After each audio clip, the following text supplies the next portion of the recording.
Allahumma arhamna bil Qur'an. Bismillahirrahmanirrahim. Assalamualaikum warahmatullahi wabarakatuh.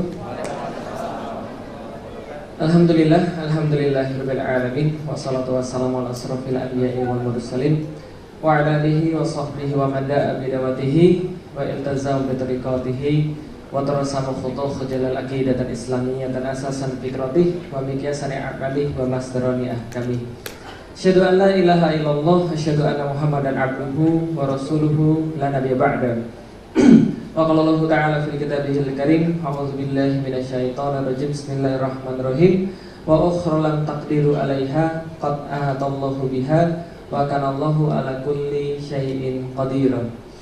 Alhamdulillah, puji dan syukur senantiasa kita panjatkan tentu saja hanya pada Allah Subhanahu wa taala yang telah memberikan kita sebuah kesempatan yang sempurna dalam keadaan muslim, dalam keadaan beriman. Kita berkumpul di sebuah ruangan yang insyaallah dimuliakan oleh Allah dalam keadaan yang sehat walafiat, tidak kurang suatu apapun, dan juga memiliki waktu luang. Hari Ahad biasanya banyak orang yang melakukan banyak aktivitas-aktivitas yang dikira bermanfaat, namun sebenarnya tidak. Namun kita adalah orang-orang yang sudah memanfaatkan waktu dengan baik, memanfaatkan keimanan dengan baik, dan berada di sini mudah-mudahan untuk berbagi di dalam Islam. Salam dan salam semoga tercurah pada baginda Nabi besar Muhammad sallallahu alaihi wasallam, seorang pria yang luar biasa, manusia yang paling sempurna, dan tiadalah jalan menuju ke surga selain ditujukan oleh dia. Dia adalah manusia paling sempurna, panglima perang paling unggul, seorang suami yang paling setia dan romantis, dan tentu saja sahabat yang paling menginspirasi kita. Dan mudah-mudahan kita beriltizam untuk selalu berada di jalannya, jalan dakwah, dan mudah-mudahan diwafatkan di jalan yang sama, yaitu di jalan la ilaha illallah Muhammadur Rasulullah. Alhamdulillah Bapak Ibu sekalian, senang sekali pada hari ini bisa berjumpa, bermuajahah. Ini adalah kemudian kesempatan yang sangat berharga, dan pada hari ini kita akan sedikit sharing tentang seorang pemuda yang bernama Muhammad Al-Fatih. Alhamdulillah baru kemarin saya diberikan sebuah keleluasan Allah untuk berkunjung ke tempat lahir beliau, ke tempat juga penaklukan yang akan saya sampaikan. Baru kemarin saya berkunjung ke Istanbul. Alhamdulillah hari ini saya berkesempatan datang. Hampir aja was-was karena pesawat itu mau di-delay. Kalau di-delay saya nggak ketemu hari ini, karena saya baru pulang kemarin malam dan hari ini sudah bisa ada di depan teman-teman sekalian. Dan mudah-mudahan ini menjadi sebuah kesempatan yang berharga untuk berbagi semangat. Dan pada hari ini bukan Muhammad Al-Fatih sebenarnya yang ingin saya sampaikan, tapi sesuatu yang lebih besar daripada itu, yaitu sesuatu yang namanya bisyarah. Nah, sebelum saya bahas yang namanya bisyarah, yang pertama kali baru ketemu saya, angkat tangan. Yang baru pertama kali ketemu saya. Oke, hampir semua, terima kasih. Karena kalau baru ketemu itu wajar kalau merasa agak-agak aneh, betul begitu?